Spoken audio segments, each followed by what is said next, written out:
चाह तो हम चूंकि मुसलमान हैं, और मुसलमान होने का मतलब, अब एकदम गौर से सुनिएगा एक एक बात को, और अल्हम्दुलिल्लाह अब थोड़ा सा सन्नाटा हुआ है। मुसलमान होने का मतलब होता है टोटली सरेंडर टू अल्लाह, मुकम्मल अपने आप को अल्लाह के हवाले कर देना, फिर हमारी कोई अपनी मर्जी नहीं होती।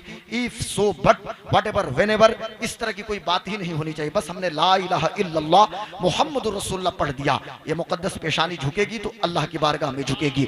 और अल्हम्दुलिल्लाह हमें फ़ख्र है, हमें फ़ख्र है कलमा तैयबा पढ़ने पे फ़ख्र है, हमें फ़ख्र है उनकी ग़ुलामी पे कि जिन्होंने दुनिया को निज़ाम मुस्तफ़ा अता फरमाया है, हमें फ़ख्र है उनकी ग़ुलामी पे कि जिन्होंने रास्ता चलने का तरीक़ा हमें बताया, हमें फ़ख्र है उनकी ग़ुलामी पे कि जिन्होंने दुनिया को, फ़ख्र है उस पैगम्बर आज़म पे कि जिन्होंने पड़ोसियों के हुकूक की तालीम हमें अता फरमाया, हमें फ़ख्र है उनकी ग़ुलामी पे कि जिन्होंने शराब की हुर्मत का ऐलान जिनकी ज़बान के ज़रिए कराया जा रहा है, और जो शराब की हुर्मत का ऐलान जिनके ज़रिए हो रहा है, हमें फ़ख्र है उनकी ग़ुलामी पे कि जिन्होंने मईशत से सूदी निज़ाम को ख़त्म कर दिया कि सूद लेना हराम, सूद देना हराम, सूद के लिए लिखने वाला वो शख्स भी हराम का इर्तिकाब कर रहा है, यानी सूदी लेन देन में जो डील करेगा वो भी हराम कर रहा है। हमें फ़ख्र उनकी ग़ुलामी पे कि जिन्होंने जहेज को हराम करार दिया, हमें फ़ख्र उनकी ग़ुलामी पे कि जिन्होंने इरशाद फरमाया कि निकाह को इतना आसान बना दो, निकाह को इतना आसान बनाओ कि ज़िना मुश्किल हो जाए। हमें फ़ख्र है उनकी ग़ुलामी पे, मैंने शुरू में कहा थोड़ा सा धीमे लहजे का खतीब हूँ, हमें फ़ख्र है उनकी ग़ुलामी पे कि जिन्होंने, हमें फ़ख्र उनकी ग़ुलामी पे कि जिन्होंने जन्नत ला के माँ के कदम के नीचे रख दिया और फरमाया अल जन्नतु तहत अक़दाम उम्महातिकुम, जन्नत तो तुम्हारी माओं के कदमों के नीचे है। हमें फ़ख्र उनकी ग़ुलामी पे कि जिन्होंने इरशाद फरमाया कि एक बाप की दुआ उसके बेटे के हक़ में ऐसी है कि जैसे नबी की दुआ उनकी उम्मत के हक़ में हुआ करती है। हमें फ़ख्र उनकी ग़ुलामी पे कि जिन्होंने औरतों की इज़्ज़त और औरतों की इस्मत की बात की है। हमें फ़ख्र उनकी ग़ुलामी पे कि जब इंसानों को बधुआ मजदूर बनाया जा रहा था, इंसानों को इंसानियत की आला कदरों से अगर जिसने रोशनास कराया है उस पैगंबर आजम पे हमें फ़ख्र है। हमें फ़ख्र उनकी ग़ुलामी पे कि जिन्होंने दुनिया के सामने निज़ाम मुस्तफ़ा अता फरमाया। ये निज़ाम मुस्तफ़ा हमदर्दी की बात करता है, ये निज़ाम मुस्तफ़ा बहनों की इज्जत और आबरू की बात करता है, ये निज़ाम मुस्तफ़ा उख़ुवत और भाईचारा। तवज्जो एकदम सिंसियरिटी के साथ, बेटा प्लीज लिसन टू मी, काफी कंसंट्रेट हो जाइए। और मेरी बेटी भी सुन रही है अल्हम्दुलिल्लाह, मेरी बेटियां, मेरी माएँ, मेरी बहनें, मुझे किसी ने हक नहीं दिया कि मैं इधर आपकी तरफ घूम के तकरीर करूं, मुझे इनसे खिताब करना है। अब चूंकि जाहिर सी बात है गैर महरम को देखना भी तो हराम ही है, तो अभी पर्दे का मुकम्मल इंतजाम होना चाहिए, पर जो है सो है, अब रहने दीजिए, आइंदे से इसका ख्याल कीजिएगा। लेकिन इतना मैं इन मुक़द्दस उलमा, ये जिम्मेदार उलमा इकराम हैं, मैं इनसे दुआ लेने की कोशिश करता हूँ। अल्लामा अहसन रज़ा शहज़ादा अबरारुल उलमा मौजूद हैं, नशाद भाई और तमाम उलमा मौजूद हैं। मैं अर्ज़ कर रहा था कि हमें फ़ख्र है उनकी ग़ुलामी पे। बात क्या चल रही थी कि जिन्होंने दुनिया को निज़ाम मुस्तफ़ा अता फरमाया, और निज़ाम मुस्तफ़ा हमदर्दी की बात करता है, निज़ाम मुस्तफ़ा उख़ुवत की बात करता है, निज़ाम मुस्तफ़ा भाईचारगी की बात करता है, निज़ाम मुस्तफ़ा ईसार की बात करता है, बहनों की आबरू और इज्जत की बात अगर कोई निज़ाम कर रहा है तो निज़ाम मुस्तफ़ा कर रहा है। और आज सीना ठोक के डंके की चोट पे एक बात कहता हूँ, वो कोई और मौलवी होगा जो सत्ता के सिंहासन पे बैठे हुए लोगों की चाटुकारिता की पराकाष्ठा पे पहुंच के,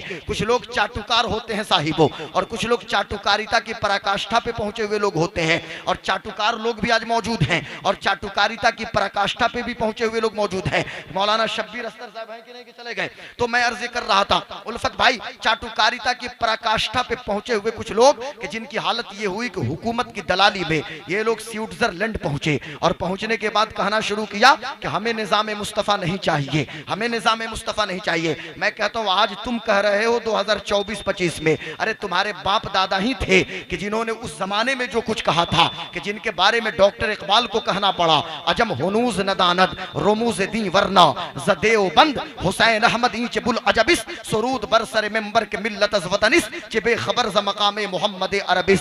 आज तक इन जालिमों को हुजूर के मकाम के बारे में इल्म नहीं हुआ, ये क्या जानेंगे निज़ाम मुस्तफ़ा क्या है। निज़ाम मुस्तफ़ा शराब की हुर्मत का ऐलान कर रहा है, निज़ाम मुस्तफ़ा मईशत से सूदी निज़ाम को ख़त्म करता है, और हमारा अपना एक निज़ाम है। ये जो आज हम जो ये एक तरफ तो हम तहजीब और तमद्दुन की रट लगाया करते हैं, और पूरी दुनिया मुसलमान के बेटे को कहाँ फुर्सत है पबजी और फ्री फायर से, मुसलमान के बेटे को रील बनाने से कहाँ फुर्सत है। हम तो रील के इतने एडिक्ट हो गए हैं, हमें लत लग गई है, रील के एडिक्ट हो चुके। अभी शबे बारात गुजरी है, शाबान की 15वीं शब, कुर्ता पाजामा पहना तो हमने सेल्फी लिया था, टोपी लगाई तो सेल्फी लिया, स्नैपचैट पे डाला, इंस्टा पे डाला, ट्विटर पे, फेसबुक पे, कितने लाइक्स आए, कितने कमेंट्स आए, कितने लोगों ने शेयर किया, बस हम इसी में लगे हैं। हमने व्हाट्सएप पर स्टेटस लगा लिया, डॉट डॉट का स्टेटस लगा लिया, और हम समझते हैं कि साहब बस यही हमारी कामयाबी है और यही जिंदगी का मेयार है और यही हमारा स्टेटस है। और आजकल तो एक नया ट्रेंड चला है,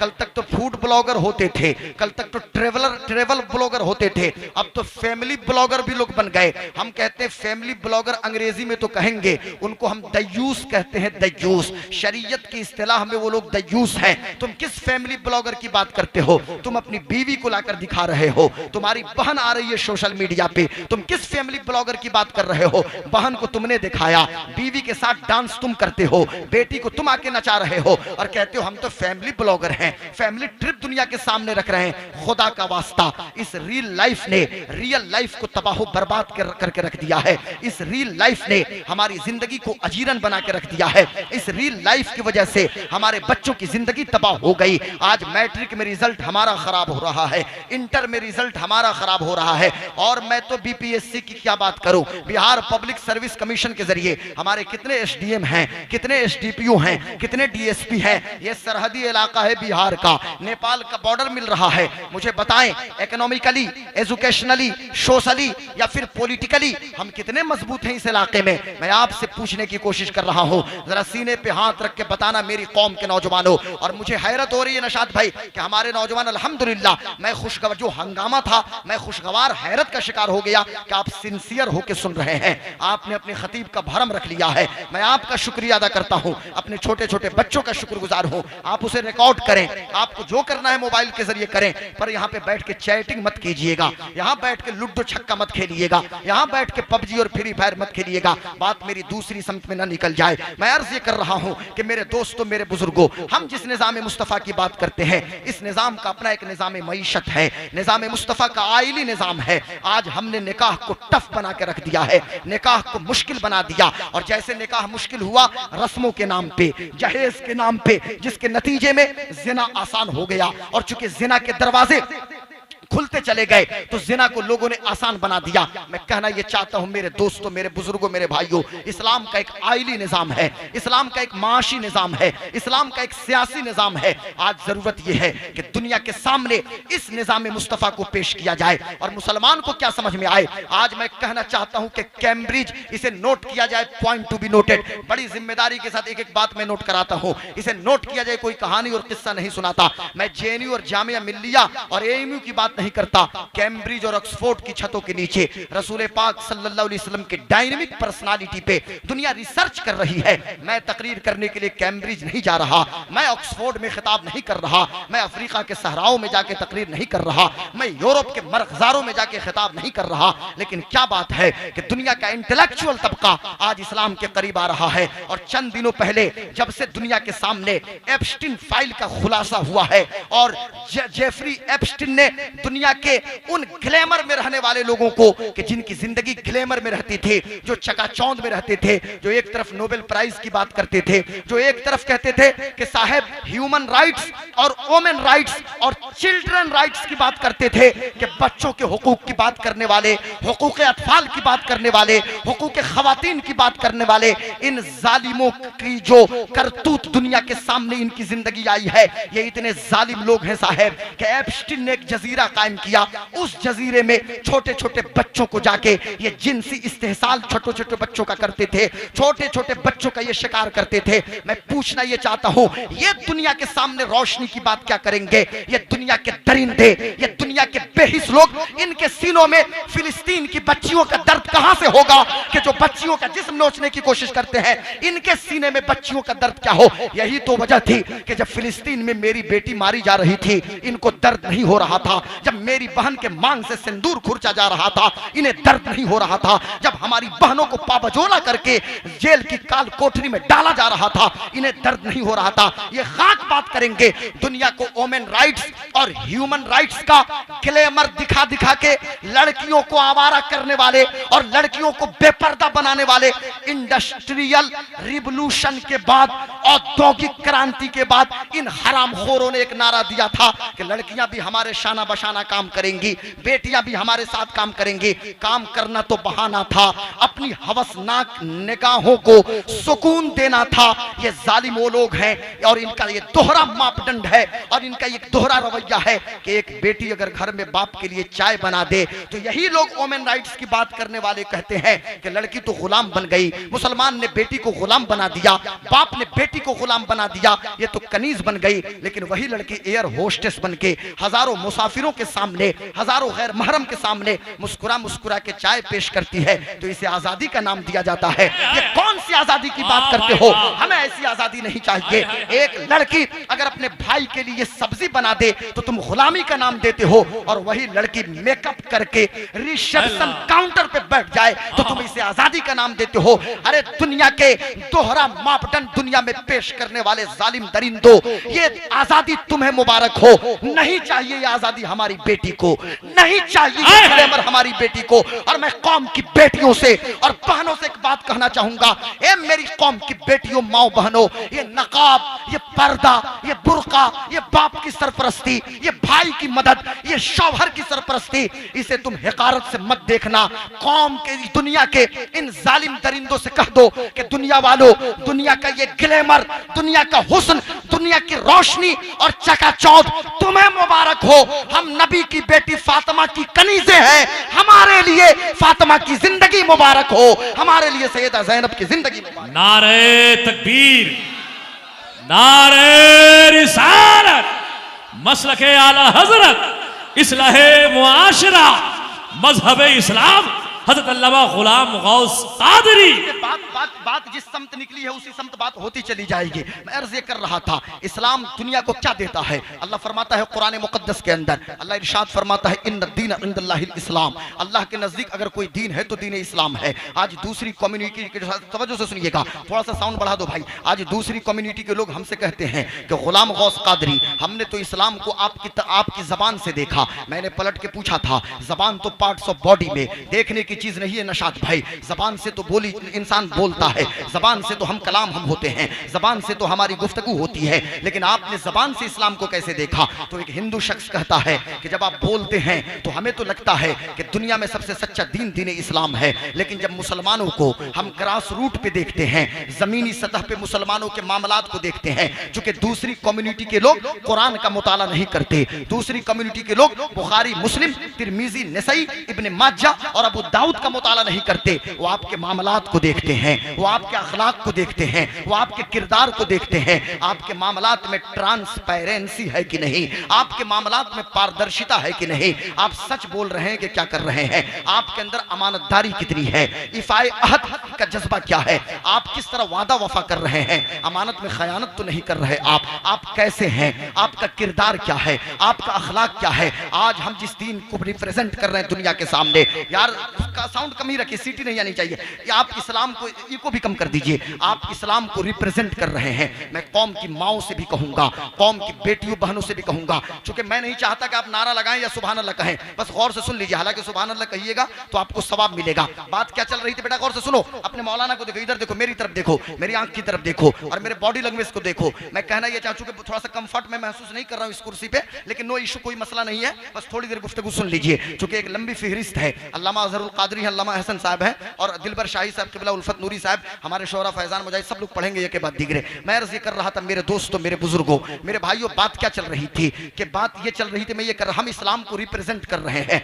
हमारा अखलाक कैसा हो, हमारा किरदार कैसा हो। लोग कहते हैं ग्रास रूट पे हम नहीं देख सकते, लेकिन हम कहां से मिसाल पेश करें? आओ हम जरा पीछे चलते हैं। यही इंडिया की सरजमीन है, सन 711 को नोट किया जाए, 711 को, 711 और 712 के बीच में, ये 2026 1926 ईस्वी चल रही है। 711 और 12 में मोहम्मद इब्ने कासिम की आमद इंडिया की धरती पे होती है। आपको खबर है मोहम्मद इब्ने कासिम के बारे में? आप जानते हैं मोहम्मद इब्ने कासिम को? हमारा कौन नौजवान जानता है मोहम्मद इब्ने कासिम को? कौम के बेटे को फुर्सत कहाँ है पबजी और फ्री फायर से? हमारे बच्चों को पता कहाँ है कि कौन है मोहम्मद इब्ने कासिम? हमारे बच्चों को क्या खबर कौन है कुतैबा इब्ने मुस्लिम? हमारे नौजवानों को क्या खबर कौन है तारिक इब्ने ज़ियाद? हमारे नौजवान क्या जाने कौन है यूसुफ बिन ताशफीन? हमारे नौजवानों को क्या खबर हो कौन है मूसा बिन नसीर? हमारे बच्चों को क्या खबर हो कि कौन था वो सुल्तान सलाहुद्दीन अय्यूबी, और कौन थे नूरुद्दीन जंगी, और कौन थे शमसुद्दीन अल्तमश? इसलिए खुदा का वास्ता अपनी तारीख को पढ़िए और याद रखिएगा, मैं एक जुमला बार बार कोट करता हूं,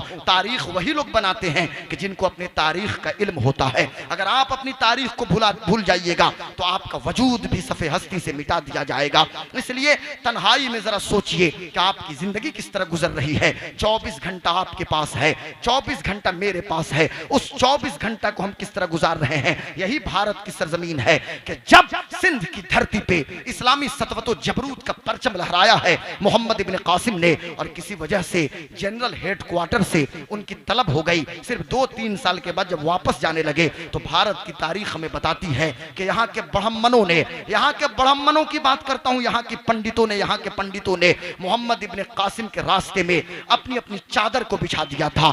जगह जगह मोहम्मद इब्ने कासिम के मुजस्समा को नस्ब इन लोगों ने करना शुरू किया था। जब किसी पूछने वाले ने पूछा था कि पंडितों बात समझ में नहीं आ रही है, मोहम्मद इब्ने कासिम को तुमने हमलावर कहा था, मोहम्मद इब्ने कासिम को तुमने जालिम कहा था, लेकिन जब ये बंदा जाने लगा, जब ये रुखसत होने लगा, तो क्या वजह है कि चौक चौराहे पे तुम इसका मुजस्समा नस्ब कर रहे हो? क्या वजह है कि इसके रास्ते में और इसके घोड़े की सुमों के आगे तुम अपनी चादरों को बिछा रहे हो? तो एक ब्राह्मण ने कहा था, हमें कुछ नहीं पता कौन था मोहम्मद इब्ने कासिम, आया था कहां से, जा कहां रहा है, लेकिन हाँ हाँ हमने मुख्तसर मुद्दत में उसके किरदार को देखा है, उसके अखलाक को देखा है, उसके व्यवहार को देखा है, और हम इस नतीजे पे पहुंचे हैं कि जब छोटे मोहम्मद का अखलाक इतना बुलंद है तो जिस बड़े मोहम्मद का ये कलमा पढ़ता है उनका अखलाक कितना बुलंद होगा, उनका किरदार कितना। नारे तकबीर, नारे रिसालत, मजहबे इस्लाम।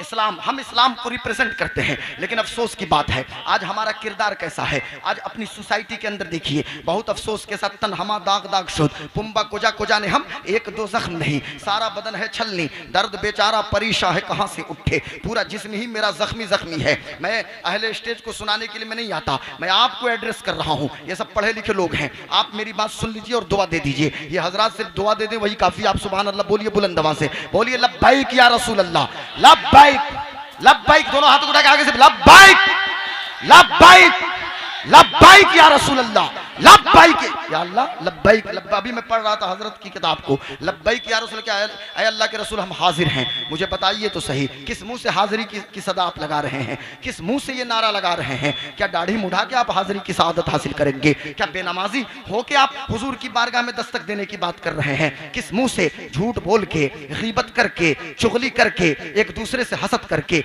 दिल में बुग़्ज़, इनाद और कीना रख के आप कौन सीटी कम करो भाई, आशिक भाई, आशिक एंड को, क्या लिखा है, गाची टोला गंगौर।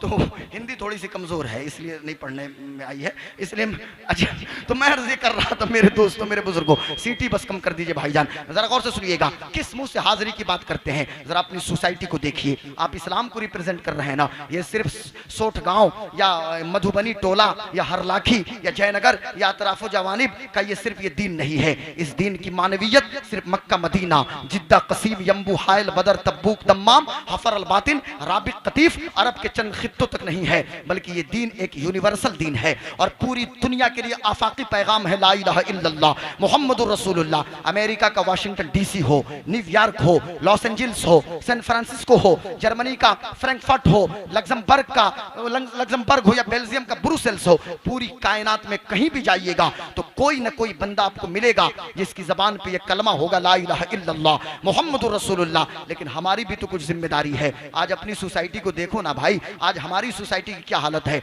हमारे समाज में एक लड़ाई बहुत ज्यादा है, फॉरवर्ड और बैकवर्ड की लड़ाई। ये कौन सा नारा किसने दे दिया, फॉरवर्ड और बैकवर्ड। फला साहब शेख हैं, फला साहब मुझे माफ कीजिएगा, फला साहब शेख हैं, फला साहब पठान हैं, फला साहब अंसारी हैं, फला मंसूरी हैं, फला हवारी हैं। ये कौन सा कॉन्सेप्ट है? ये कॉन्सेप्ट मनुवाद का कॉन्सेप्ट तो हो सकता है, ये पैगंबर आजम का कॉन्सेप्ट नहीं है। ये कॉन्सेप्ट मैं तवज्जो चाहता हूं, ये मनुवाद का तो अल्लामा हसन सबकी कॉन्सेप्ट हो सकता है, लेकिन ये मोहम्मदुर रसूलुल्लाह का तस्वुर नहीं है। ये किस हम अपने मुआशरा को कहां ले जा रहे हैं, हम अपनी सोसाइटी को कहां ले जा रहे हैं। फला साहब बड़े हैं, खानदानी असबियत एक तरफ, इलाकाई असबियत एक तरफ, ज़बानी असबियत एक तरफ, यानी ज़बान की बुनियाद पे तासुब, इलाके की बुनियाद पे तासुब, ज़िले की बुनियाद पे तासुब, नसब की बुनियाद पे तासुब। कोई कहता है हम तो शेख हैं, गुलाम गौस कादरी शेख हैं, तो शेख होने की बुनियाद पे इनका मकाम बुलंद हो जाएगा। नहीं नहीं साहिबो, कोई शेख हो या पठान हो या अंसारी हो या हवारी हो या कोई शख्स हो, ये इस्लाम का कॉन्सेप्ट नहीं है। किसी की जबान फ्रेंच है, किसी की डच है, किसी की जर्मन है, किसी की तमिल है, किसी की जैपनीज है, किसी की तेलुगु है, किसी की बंगाली है, तो क्या जबान की बुनियाद पे किसी को हम शरफ दे दें और किसी का मकाम बुलंद कर दें? कोई बहुत गोरा है, कोई बहुत काला है, कोई साहब मोटा है, कोई नाटा है। ये जबान का फर्क, ये रंगों का फर्क, ये नस्लों का फर्क, ये तो अल्लाह की निशानियों में से एक निशानी है। जिस चीज को अल्लाह ने अपनी निशानी करार दिया, हमने उसको अपनी अना का मसला बना लिया, हमने अपनी नाक का मसला बना लिया। हमारी नाक ऊंची है, हमारी नाक ऊंची है, बिरादरवाद, बिरादरवादी और न जाने क्या कुछ बातें हमने करनी शुरू कर दी। मुझे माफ कीजिएगा खुदा का वास्ता, लेकिन आपका ये 36 साल खतीब गुलाम गौस कादरी आज यहां मधुबनी टोला में रह के एक आफाकी और यूनिवर्सल पैगाम दे रहा है कि दुनिया आज इक्वलिटी की बात करती है, दुनिया आज जस्टिस की बात कर रही है। तवज्जो से सुनना, चूंकि इंटेलेक्चुअल और दानिश्वर लोग मौजूद हैं, आज इक्वलिटी की बात की जा रही है,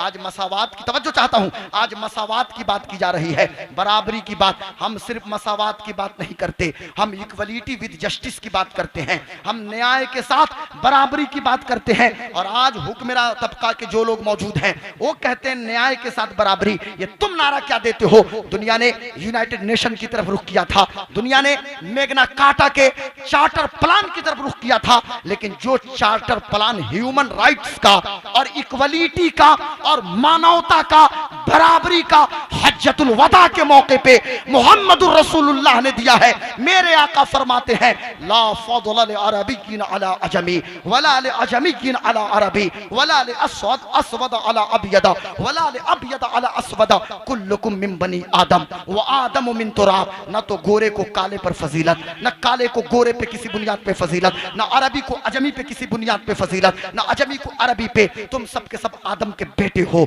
आदम की पैदाइश मिट्टी से हुई है। इस्लाम में फजीलत का मेयार जात बिरादरी नहीं है। अगर जात बिरादरी की बुनियाद पे फजीलत दी जाती और इज्जत दी जाती तो खानदान का अबू लहब था, रिश्ते में चचा अबू लहब था और बड़ा गोरा चिट्टा था, इतना खूबसूरत अबू लहब था, गोरे गोरे गाल का मालिक अबू लहब था, इतना खूबसूरत अबू लहब। लेकिन लात मार के अबू लहब को निकाला जा रहा है, उसकी बीवी को भी निकाला जा रहा है। अबू लहब और उसकी बीवी की मजम्मत में कुरान की पूरी सूरत उतर रही है। याद रखिएगा, बहुत दूर का बहुत नजदीक का अबू लहब था, उसे लात मार के निकाल दिया गया। और बहुत दूर के बिलाल थे, सीने से बिलाल को लगाया जा रहा है। बहुत दूर के सलमान थे, सलमान को सीने से लगाया जा रहा है। बहुत दूर के सुहैब थे, सुहैब को सीने से लगाया जा रहा है। और मुझे कह लेने दिया जाए मेरे दोस्तों, मेरे बुजुर्गों, वहां न तो चेहरे का कलर देखा गया, वहां न तो खानदानी कुर्बत देखी गई, वहां न तो जबान देखी गई, न तो रंग देखा गया। देखा यह गया कि दिल में कितनी मोहब्बत है। बिलाल के दिल में मोहब्बत थी, बिलाल को सीने से लगा लिया गया और अबू लहब को लात मार के निकाल दिया गया। नारे तकबीर, नारे रिसालत, मसलके आला हजरत, मजहबे इस्लाम, इस्लाहे मुआशरा कॉन्फ्रेंस, अल्लामा गुलाम गौस। सुनिए, कानून बनाना, जरा मुंह से बोलना पड़ेगा आपको भी, तवज्जो चाहता हूं। कानून बनाना, तवज्जो है ना, इजाजत है। कानून बनाना बड़ा आसान है, एसी चैम्बर में बैठ के। इंडियन अपर हाउस और भारत के लोअर हाउस में बैठ के भी कानून बनाना बड़ा आसान है। हिम्मत क्यों नहीं थी बजट सेशन पे बहस करने की? सबको डर है साहब, वो तो सीना भी हमें नहीं दिखता है लोअर हाउस में और अपर हाउस में। और बातें लंबी लंबी लोग छोड़ेंगे, मैं बहुत चीजों को खुल के नहीं बयान करना चाहता। मैं सिर्फ इतना कहना चाहूंगा कि कानून बनाना बड़ा आसान है, लेकिन ग्रास रूट पे, जमीनी सतह पे उसको नाफिज करना ये बड़ा टफ और मुश्किल है। खुतबा हज्जतुल वदा जो हुजूर का आखिरी मैनिफेस्टो है सुबह कयामत तक के लिए, ह्यूमन राइट्स का मैनिफेस्टो और चार्टर प्लान, दुर्र मंशूर और मंशूर हयात जो मेरे आका ने पेश किए, ये बाद में पेश किया है, पहले हुजूर ने अमल करके दिखाया है। हजरत तवज्जो, पहले अमल करके दिखाया है, तकरीर बाद में हुई। यही मदीने की मस्जिद है जहां अबू बकर है, बगल में बिलाल को खड़ा किया है, जहां उमर है, उमर के बगल में हजरत सलमान फारसी को खड़ा किया है। नहीं समझ में बात आई? बात समझ में नहीं आई? फॉरवर्ड और बैकवर्ड की कोई बात नहीं। हमारे यहाँ एससी, शेड्यूल कास्ट और शेड्यूल ट्राइब का भी कोई बच्चा कलमा पढ़ेगा, हाफिज कुरान होगा, हमारा इमाम होगा और मैं शेख साहब होकर उसके पीछे इक्तदा करूंगा। ये कॉन्सेप्ट हमारे यहाँ है, इक्वलिटी के कॉन्सेप्ट की बात करते। और सुनो मेरे दोस्तों, और हुजूर ने, मेरे प्यारे आका ने तो अमल करके दिखाया ना। फतेह मक्का के मौके पे, देखिए वक्त करीब से करीब तर हो रहा है, तवज्जो चाहता हूं। फतेह मक्का के मौके पे जब मक्का में हुजूर की एंट्री हो रही है तो लोगों ने क्या देखा था कि जिस सवारी पे मुस्तफा हैं, हुजूर के पीछे हजरत ओसामा इब्ने जैद बैठे हुए हैं। कौन ओसामा इब्ने जैद? नोट किया जाए नौजवानों, नोट करो, point to be noted. Osama इब्ने जैद जो जैद इब्ने हारिसा के बेटे हैं। वो जैद इब्ने हारिसा जो गुलाम थे पहले, मुतबन्ना बाद में हुए।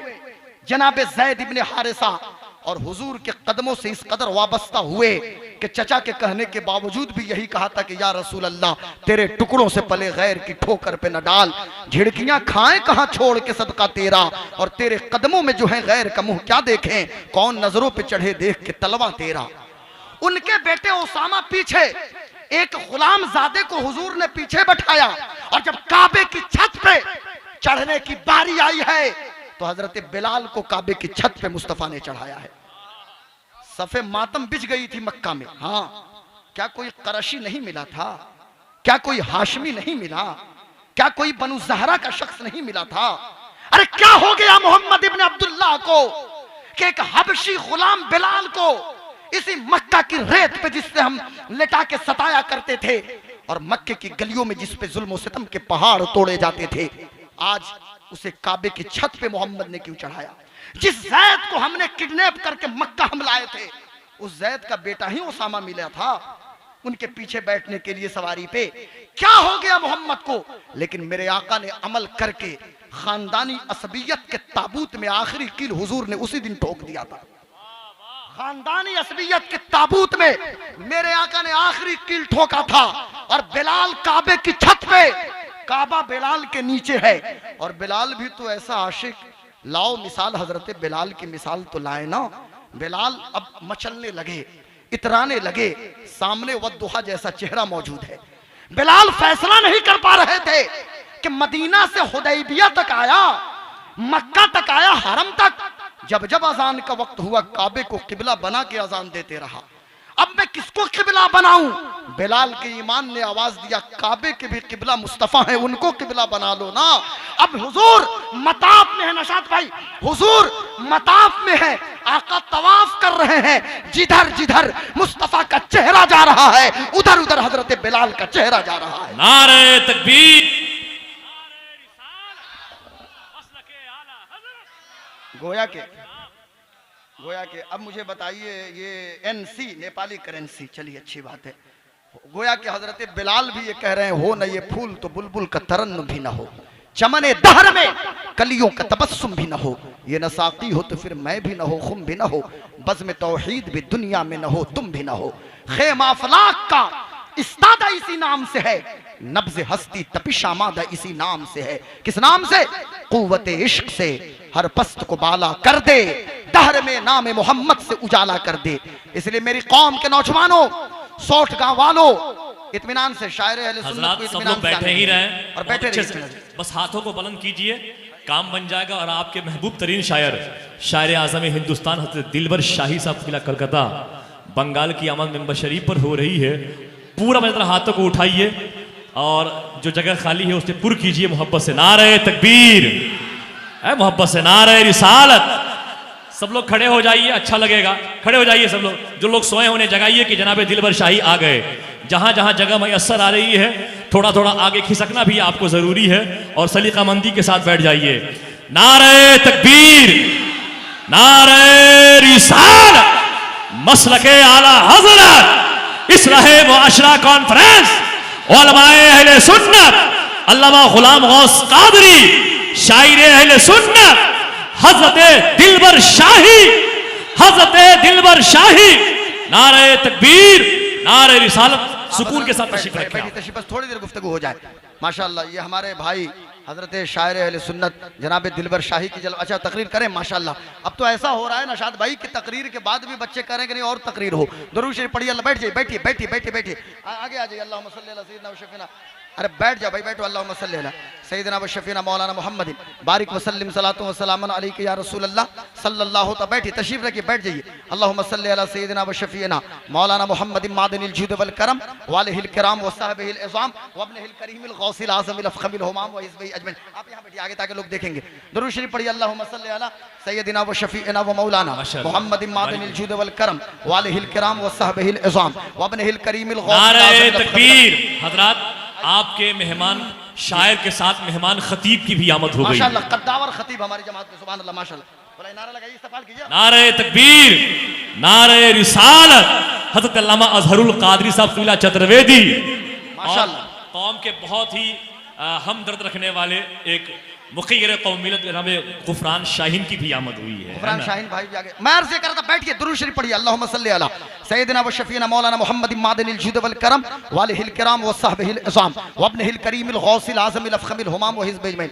अब बेटा गौर से सुन लो, बस आखिरी मरहले में मेरी गुफ्तगू चल रही है और आपने माशाअल्लाह तकरीर सुना भी है। नहीं तो जो माहौल आपने बनाया था मैं नहीं समझ पा रहा था क्या होगा, लेकिन माशाअल्लाह फिर भी आप बैठ जाइए जहां जिनको जगह मिले। तो बात क्या चल रही थी हजरत बिलाल की। आज आप तकसीम दर तकसीम दर तकसीम कब तक तकसीम होते जाएंगे? जात बिरादरी के नाम पे, खानदानी असबियत के नाम पे इन तमाम तरह की तकसीम को खत्म कीजिए। कोई फॉरवर्ड और बैकवर्ड की बात नहीं होगी। मैं आइए चलिए मदीना शरीफ आपको लेके चलता हूँ। ये हजरत सलमान फारसी हैं। कौन सलमान फारसी? कि जिनका ताल्लुक मदीने से नहीं है नशाद भाई, जिनका ताल्लुक मदीने से नहीं है। सलमान फारसी का ताल्लुक मक्का से नहीं है। इनकी जबान अरबिक नहीं है। इनका ताल्लुक फारिस की सरजमीन से है। इनके बाप दादा का दीन कुछ और है, उनका धर्म कुछ और है। लेकिन जब हुजूर के आशिक हुए हैं और हुजूर का कलमा पढ़ा है तो एक बार जब किसी ने मदीने में पूछा था कि सलमान, गौर से सुनिएगा, सलमान आपके अब्बा का नाम क्या है? गोया कि उसने मजाक किया था, उसने हजरत सलमान पे तनकीद की थी, हजरत सलमान का मजाक उड़ाया था। हजरत सलमान रंजीदा हुए थे,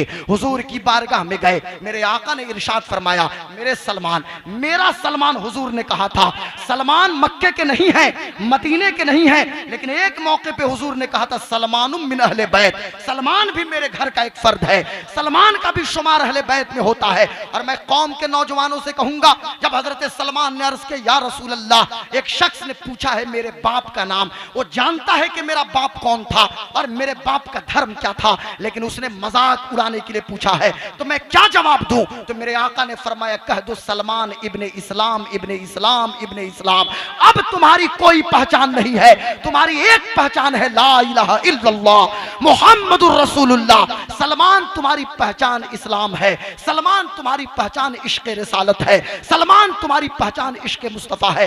और मैं नौजवानों से कहूंगा, हमने तो सिर्फ बॉलीवुड के नाचने वाले सलमान को जाना, हमने तो बॉलीवुड के उस नचनिया भजनिया सलमान को जाना और हमने अपना आइडियल उसको समझ लिया। खुदा का वास्ता, ये नाचने वाला सलमान बॉलीवुड का ये हमारा रोल मॉडल नहीं है।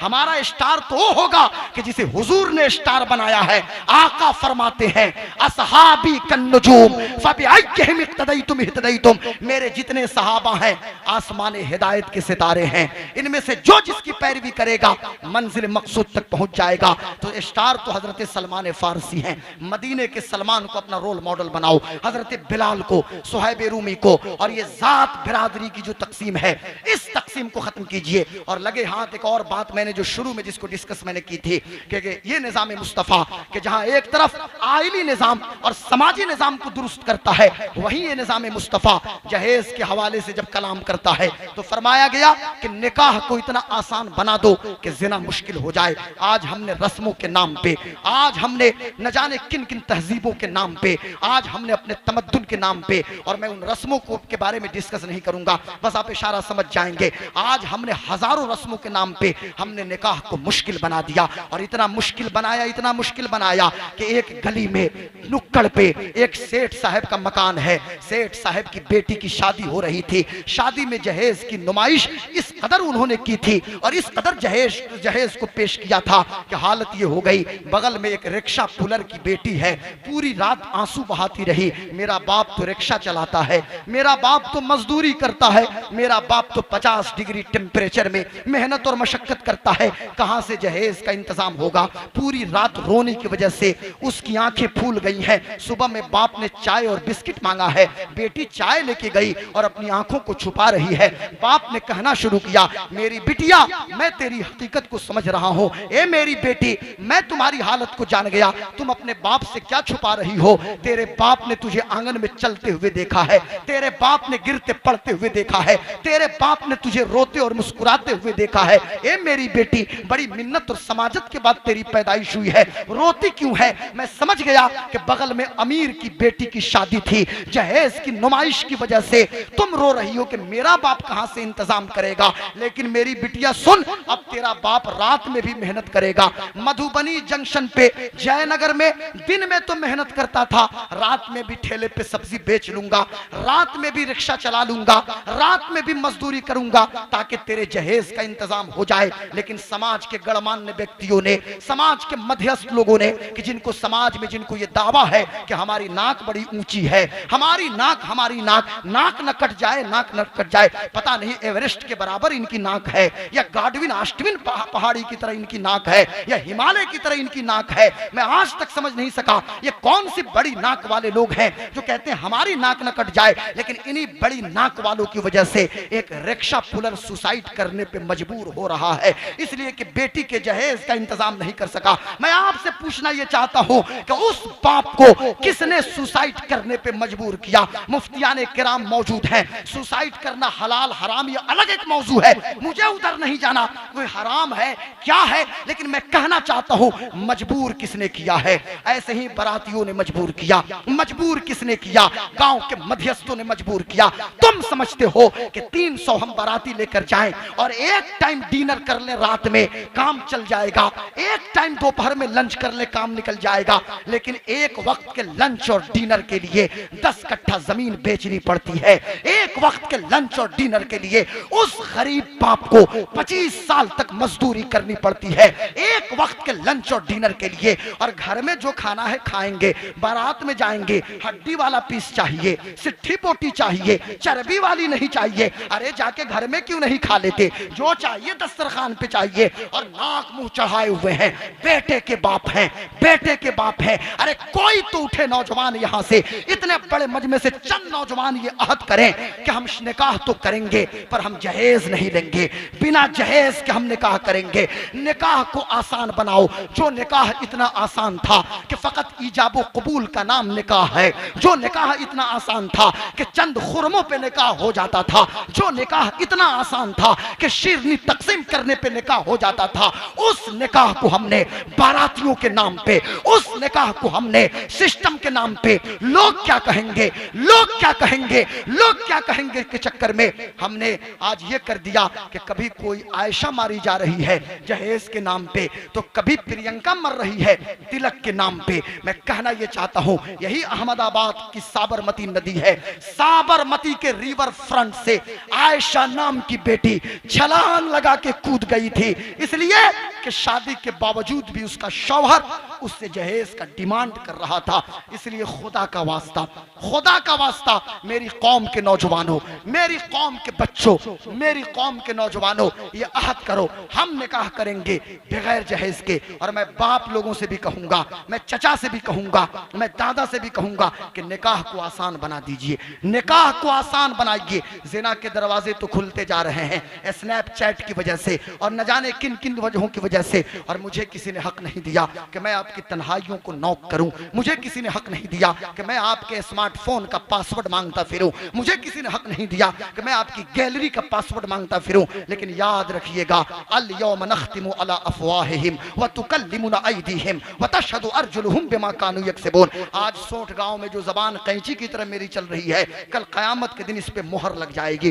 बोल किससे बोलता था? हाथों की उंगलियां बोलेंगी, उंगलियों के पोरे बोलेंगे। जो बोलने की चीजें नहीं है वो सारी चीजें बोलेंगी। इसलिए मेरी कौम के नौजवानों, बेटा इधर देखो, मेरी कौम के नौजवानों, अपनी तन्हाइयों को पाकीज़ा करो, अपनी नीयत को पाकीज़ा करो। ख्याल पाकीज़ा, नीयत पाकीज़ा, फिक्र पाकीज़ा, तन्हाइयां पाकीज़ा और गैर महारिम से अपनी निगाहों की हिफाजत करो, अपनी शर्मगाहों की हिफाजत करो। और ये मोबाइल फोन पे भी गैर महरम से बचना है और सड़कों पे भी गैर महारिम से बचना है। और ये मर्दों के लिए भी हुक्म है और औरतों के लिए हुक्म है। और मैं कहना चाहूंगा, निकाह में जल्दी कीजिए, जल्दी करो निकाह में। इमाम अहमद इब्ने हम्बल कहते हैं कि बेटा जवान हो जाए, उसके बाजुओं में ताकत हो, बेटी की उम्र शादी की हो जाए और निकाह में ताखीर की वजह से अगर कुछ हो जाए तो इसके जिम्मेदार माँ बाप हैं। इसलिए खुदा का वास्ता निकाह में जल्दी कीजिए और निकाह को आसान बनाइए। वमा अलैना इल्लल बलाग। अस्सलामु अलैकुम। इस्लाम जिंदाबाद। मसलके आला हजरत।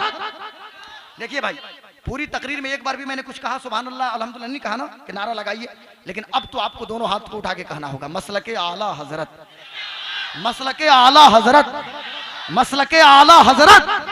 जहां में आम, हाथ नीचे रखिए, जहां में आम पैगाम शहे अहमद रजा कर दें, पलट कर पीछे देखें, फिर से तजदीदे वफा कर दें। जिंदगी ये नहीं है किसी के लिए, जिंदगी है नबी की, नबी के लिए। ना समझ मरते हैं जिंदगी के लिए, जीना मरना है सब कुछ नबी के लिए। मसलके आला हजरत पे कायम रहो, जिंदगी दी गई है इसी के लिए। मसलके आला हजरत सलामत रहे, एक पहचान दीने नबी के लिए। अख्तरे कादरी खुल्द में जा बसे, खुल्द वाह हर एक कादरी के लिए। अस्सलाम वालेकुम व रहमतुल्लाहि व बरकातहू।